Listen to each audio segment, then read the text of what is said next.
En manchette, le gouvernement du Québec donne 210 000 $ au centre Agrinova du Cégep d'Alma et Opération Enfant Soleil octroie 22 000 $ à l'hôpital de Jonquière. Bienvenue au Web Journal.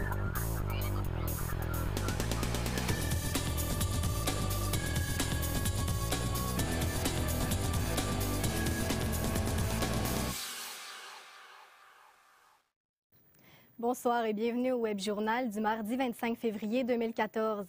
Le ministère de l'Agriculture, des Pêcheries et de l'Alimentation du Québec a accordé aujourd'hui une aide financière de 210 000 $ au Centre collégial de transfert de technologie en agriculture Agrinova. Le financement sur 4 ans permettra la réalisation de 3 nouveaux projets d'amélioration des pratiques agricoles au Saguenay-Lac-Saint-Jean.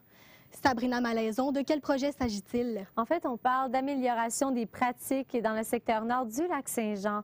On peut parler de 50 000 $ pour le diagnostic des sols qui va permettre d'adopter des pratiques culturales et d'atténuer les contraintes de fraîcheur du climat. Ensuite, on parle de sensibilisation des producteurs dans l'amélioration des pratiques dans le secteur de frais de l'éperlan arc-en-ciel. 45 000 $ qui serviront à l'élargissement des baies riveraines pour favoriser la reproduction de ce poisson. Ensuite, on parle aussi de contamination des eaux souterraines et de surface liées à l'utilisation de pesticides pour la production de pommes de terre. On parle d'adopter des solutions alternatives et 114 800 $ seront remis pour cette utilité-là. Ensuite, c'est 3 projets, dans le fond, qui sont réalisés par Agrinova et qui sont jugés essentiels par le ministre des Affaires intergouvernementales, Alexandre Cloutier. On écoute ce qu'il a dit. C'est le seul centre de transfert en technologie en agriculture du Québec. Et si nous n'avions pas ce centre, nous n'aurions pas aujourd'hui les 3 projets d'investissement qui se feront sur le territoire du Saguenay-Lac-Saint-Jean.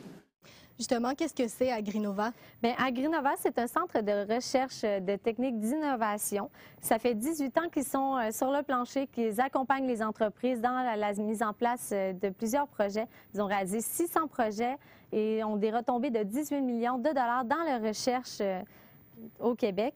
Et le centre est financé présentement par le ministère de l'Enseignement supérieur, mais les projets, eux, le sont par la MAPAC. Et justement, Alexandre Cloutier voudrait qu'on ait plus de projets financés par la MAPAC.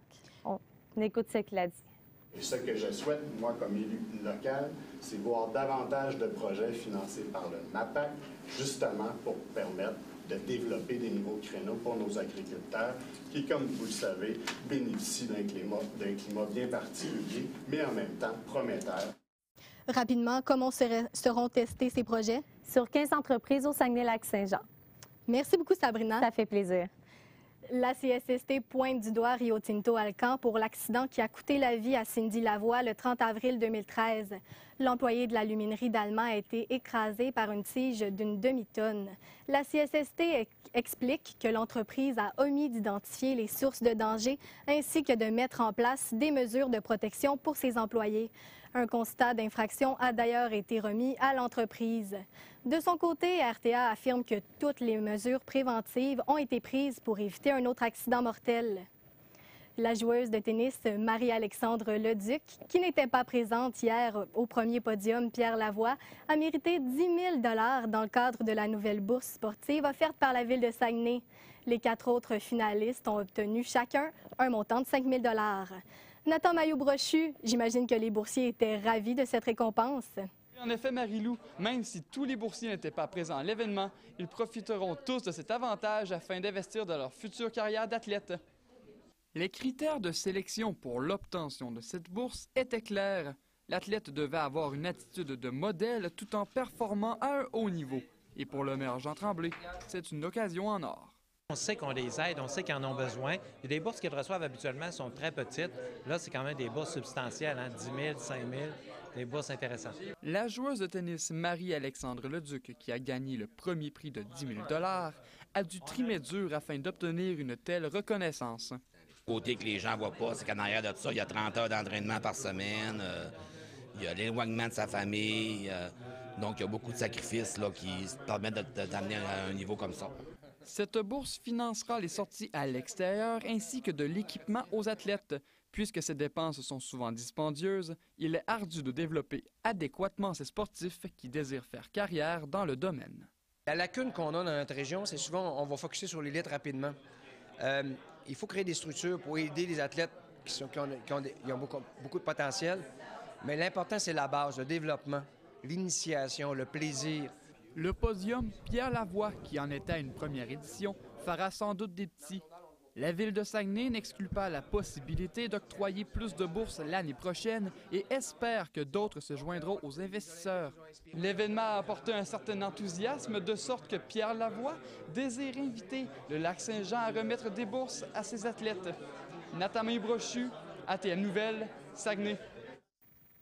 Dans le cadre de sa tournée provinciale annuelle, Opération Enfant Soleil octroie 22 000 $ à l'hôpital de Jonquière pour l'acquisition de nouveaux équipements en pédiatrie. Cette somme s'ajoute au montant de 35 000 $ obtenu en 2010. Nadia Lemieux, c'est un montant qui est accueilli à bras ouverts par le C3S. Oui, Marie-Lou, puisqu'il faut dire que beaucoup de matériel médical était désuet et avait besoin d'être remplacé. Donc, avec l'octroi de 22 000 $, ça va permettre de faciliter l'accès aux soins pour les enfants malades. Donc, c'est une très bonne nouvelle. Puis, ça va surtout servir pour l'achat de sièges de bain adaptés, de chaises d'aisance et de sièges triangulaires. Je vous invite à écouter l'animatrice du Téléthon Opération Enfant Soleil, Mélanie Gagné. On a souvent besoin de prêter du matériel à la maison en attendant que les gens aient les sous pour pouvoir se procurer tout ça, parce que c'est des démarches qui sont longues lorsqu'on doit adapter la maison à la réadaptation d'un enfant. Et les nouveaux équipements feront partie d'une banque régionale. Oui, puisque le but premier était vraiment que les enfants restent à la maison pour obtenir les soins dont ils ont besoin. Donc, le matériel va maintenant être disponible dans des banques d'équipements partout dans les régions, soit à Dolbeau-Mistassini, à Roberval, à Alma, ainsi qu'à Jonquière. Et ça va donc servir un grand territoire. Puis, même si le matériel était déjà disponible et financé par le gouvernement, parfois le délai était très long avant qu'on puisse l'obtenir et ça pouvait causer des difficultés d'intégration de ce matériel au mode de vie de l'enfant. Donc, je vous invite à écouter la directrice de la mission deuxième ligne en réadaptation de l'hôpital de Jonquière, Hélène Boivin. On est régional, on essaie par nos points de service d'amener le plus possible le service près de la population. C'est particulièrement vrai pour les enfants, parce que se déplacer de Dolbeau jusqu'à Jonquière pour venir faire l'essai d'un équipement, ça peut être je dirais, c'est une grosse démarche pour une famille.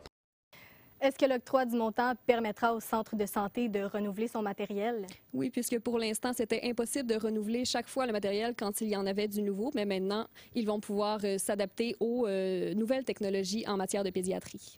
Puis en terminant, Opération Enfant Soleil a souligné l'importance de la tournée québécoise. Oui, puisque 130 octrois seront annoncés au cours de la tournée. Et je rappelle que le Téléthon Opération Enfant Soleil aura lieu dans la nuit du 31 mai au 1er juin. Bien, merci beaucoup, Nadia. Ça fait plaisir.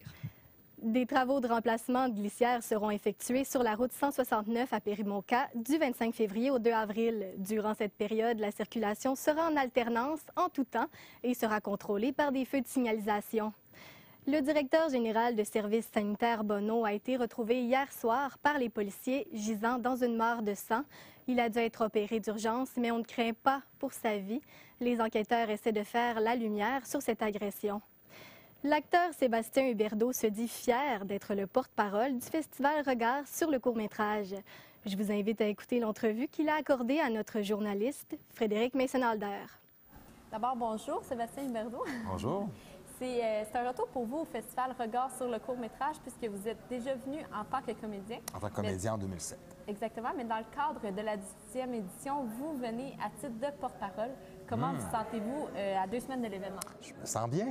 Non, je me sens bien, c'est le fun. Quand ils m'ont contacté, ils m'ont abordé début janvier 2014 pour faire ça. J'étais heureux, content, un peu surpris. Puis ça fitait avec l'horaire au mois de mars.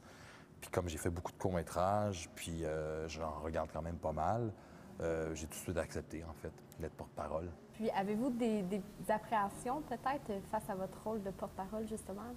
Bien, appréhension, non. Je veux bien représenter dans les médias, puis le court-métrage, puis précisément, évidemment, le festival comme tel. Mais non, j'ai pas d'appréhension, juste de bien faire, de bien m'exprimer devant vous, les médias, là. Puis, évidemment, d'être présent lors, je suis là tout le long du festival, de présenter plusieurs films, plusieurs séances. Il va y avoir des tables rondes, des discussions, etc. Je vais être présent dans plusieurs des événements. Rencontrer aussi, moi, d'abord et avant tout, je suis porte-parole, mais je suis aussi comédien, fait que ça va me permettre ayant vu beaucoup de films, beaucoup de courts-métrages, de rencontrer des réalisateurs peut-être que je connais pas, aussi autant étrangers que bon, des gens à Montréal que j'ai pas eu l'occasion de rencontrer. Fait que c'est quand même pour moi, c'est vraiment le fun, c'est stimulant. J'ai rencontré un paquet de comédiens, de comédiennes, de cinéastes. Et mis à part ça, quelles sont les autres tâches que vous avez à faire là, pour bien vous préparer avant le festival là, du court-métrage? Faire mes devoirs comme un bon porte-parole, au-delà de regarder la programmation qui est vraiment, je souhaite le dire, vraiment diversifiée, de voir le plus de courts-métrages possible. Parce que rendu dans le festival, je vais avoir l'occasion de présenter des séances, tout ça, mais je ne vais pas toujours avoir le temps de regarder des films. Fait que là, aujourd'hui même, j'ai 2 semaines de me préparer où le festival me fournit un beau gros document en disque dur où je vais pouvoir regarder là, au moins 75 à 80 de la programmation. Fait que je vais avoir fait, comme on dit, mes devoirs. Et je vais avoir vu beaucoup de films pour accueillir des cinéastes, des comédiens, discuter avec eux sur le contenu, sur leurs films, tout ça, mes préférences, puis voir aussi vraiment moi j'ai la chance, quand tu es porte-parole, tu peux voir vraiment l'ensemble, l'intégralité quasiment de qu'est-ce que c'est cette année, la 18e édition du court-métrage, fait que, du festival. C'est vraiment bien. Puis le directeur général, Yann Galleux, a dit que, dans le fond, le porte-parole est vraiment un ambassadeur du court-métrage et du cinéma québécois. Comment vous Encore vous une sentez? fois, je me sens bien. Non, c'est la même... je me sens très bien avec ça. Moi, c'est un rôle que j'ai accepté parce que, comment dire, au départ, je suis cinéphile, même avant d'être comédien. Je suis quelqu'un qui aime le cinéma. J'ai découvert assez rapidement dans l'adolescence le court-métrage. J'ai commencé à en faire. Je vais en faire le plus possible quand l'horaire le permet, puis quand, évidemment, l'histoire, le récit, puis que j'ai un rôle à défendre qui est intéressant. Donc, pour moi, c'est naturel d'être, si on peut dire, le porte-parole, l'ambassadeur. Puis du cinéma en général, pour le festival, ça va de soi, mais aussi du cinéma québécois, d'en faire la promotion. Évidemment, c'est d'actualité, on entend parler que le cinéma, des fois, québécois est un peu négligé pour toutes sortes de raisons. Idéologique, économique, machin. Je n'embarquerai pas dans un discours politique ici, là. Mais pour moi, c'est important si j'ai l'occasion de prendre parole, pourquoi pas, t'sais. Et qu'est-ce qui fait un bon court-métrage? Un bon court-métrage. Je pense que c'est d'aller, de ne pas se perdre. C'est souvent l'erreur de beaucoup de cinéastes. Dans un premier long-métrage, ils veulent tout faire, tout mettre. Puis ils veulent tout dire. Ils ont peur de quelque chose. Un court-métrage aussi, comme première œuvre, ou peu importe si tu fais ton 3, 4, 5e court-métrage, c'est d'aller à l'essentiel, mais de façon concise. Oui, exactement. J'imagine que le délai, ça représente un beau défi c'est là, un pour défi, les réalisateurs. c'est une contrainte, c'est une stimulation, c'est tout ça à la fois un peu mélangé. Fait qu'un court-métrage, ça dépend de quel sujet qu'on traite encore là. Il n'y a pas de formule magique, comment faire un bon court-métrage ou un bon film. Je pense qu'il est d'être dans la vérité de ton propos, d'aller à l'essentiel. À partir de là, tu sais, un film, c'est toujours est-ce que la mayonnaise va prendre, est-ce qu'elle ne prendra pas. Ça, c'est un peu ça rendu là de l'inexpliqué des fois. Tu sais, tu peux lire sur papier quelque chose de bien bon, puis dans la réalité d'un tournage, puis après le montage, c'est moyen. Comme tu peux lire quelque chose de...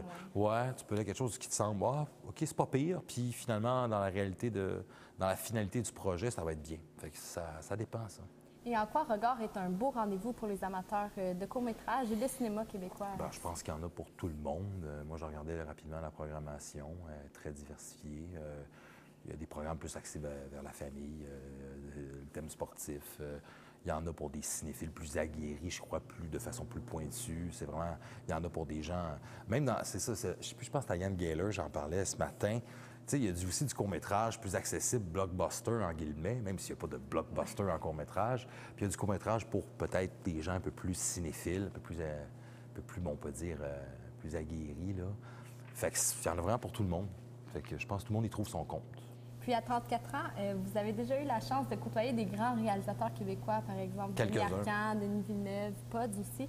Puis en 2013, vous avez obtenu un Gémeaux du meilleur rôle masculin. Non, finaliste. Finaliste. Okay. Non, j'ai pas gagné. Vous avez été nominé pour le meilleur rôle masculin dans la série Tu m'aimes-tu? Ouais, puis ça vous fait tout un bagage quand même. Là. Oh non, mais c'est le fun, ça, d'être nominé. C'est toujours le fun. Je m'attendais pas de gagner.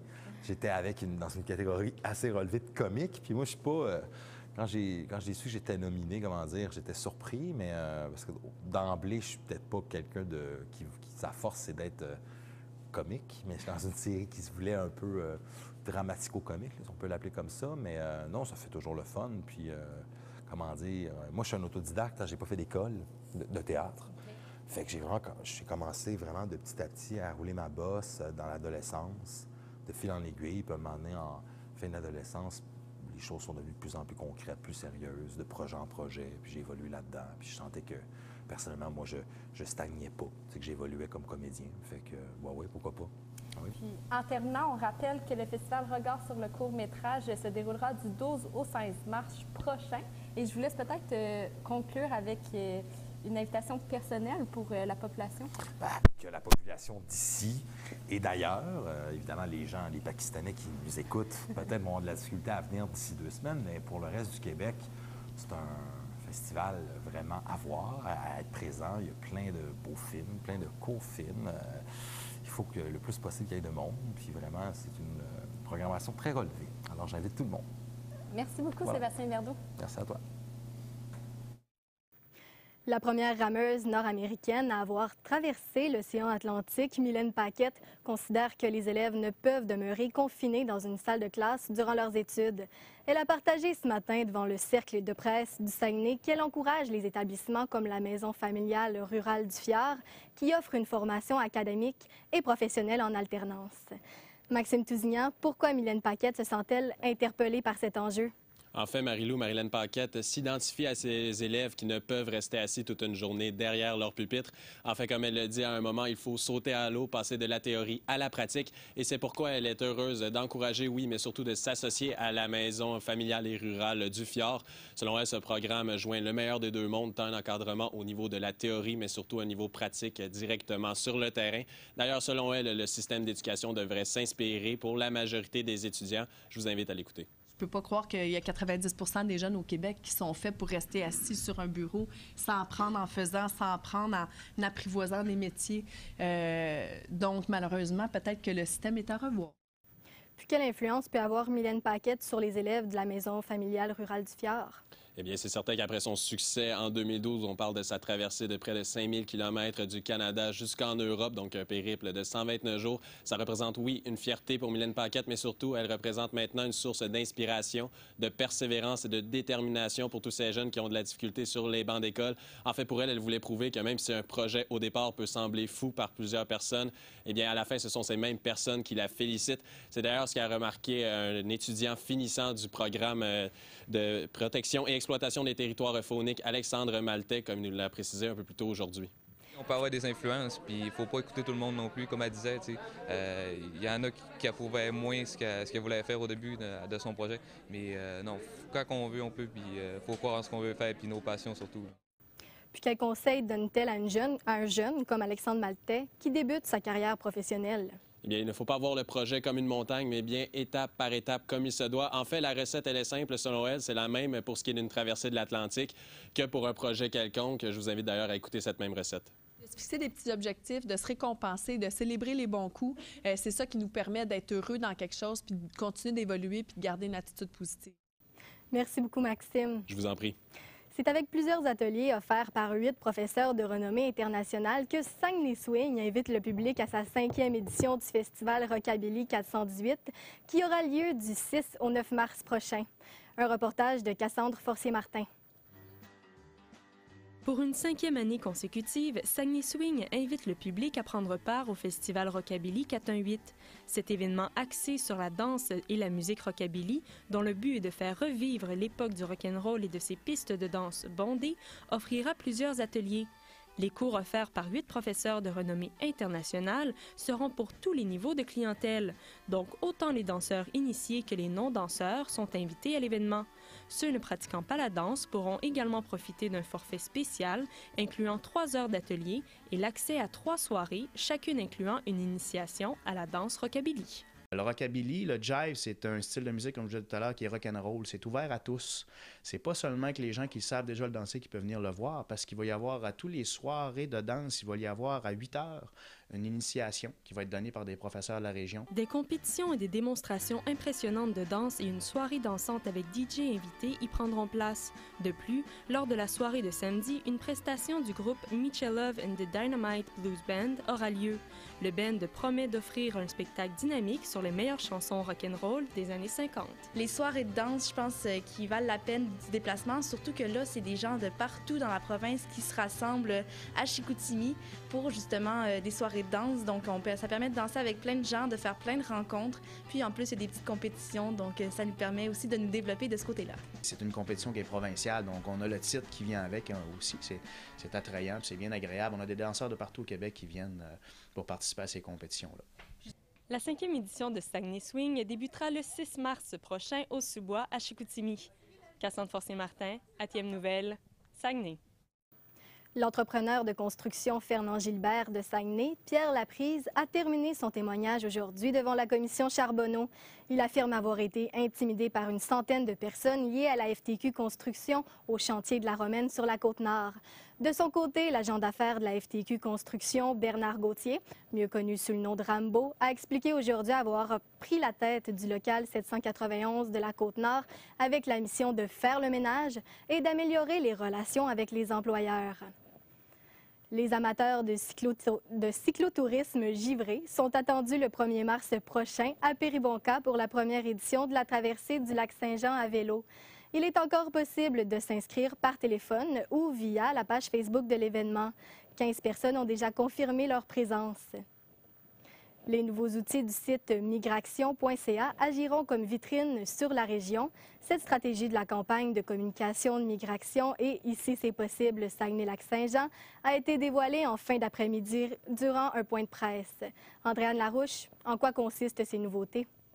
Eh bien, en fait, l'organisme Migration et le projet Ici c'est possible Saguenay-Lac-Saint-Jean travaillent de concert depuis déjà 1 an sur le site www.migration.ca, donc afin de faire connaître vraiment les raisons pourquoi on viendrait s'installer dans la région du Saguenay-Lac-Saint-Jean et surtout pourquoi on viendrait y travailler.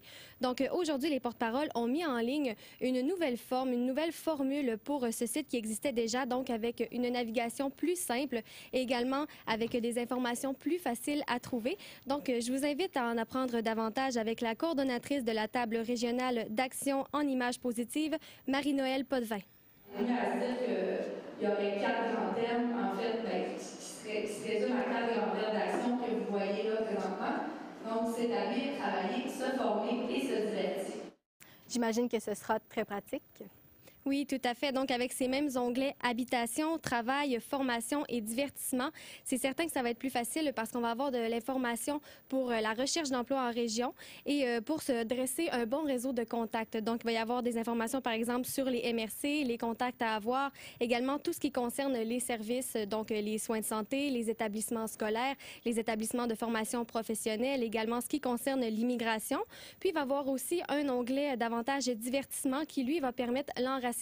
Donc, c'est-à-dire qu'on va créer un sentiment d'appartenance des utilisateurs en leur suggérant, par exemple, des idées de pratique de sport, de loisirs. Alors, ça va vraiment servir de guide pour les utilisateurs. On écoute à nouveau Mme Potvin. Ce qu'on voulait, c'est répondre rapidement à ce que les jeunes auraient besoin, peu importe où est-ce qu'ils se trouvaient dans leur processus d'intégration. Puis pourquoi Migration se tourne vers le web? Bien, en fait, c'était d'abord pour favoriser l'interactivité et le partage de contenu, d'informations avec Internet. Donc, évidemment, on veut suivre une tendance et rejoindre les jeunes avec une plateforme qui l'utilise. On voulait rendre le tout attrayant et aussi pour tous les gens de l'extérieur. On écoute le directeur du regroupement Action Jeunesse, Frédéric Beaulieu.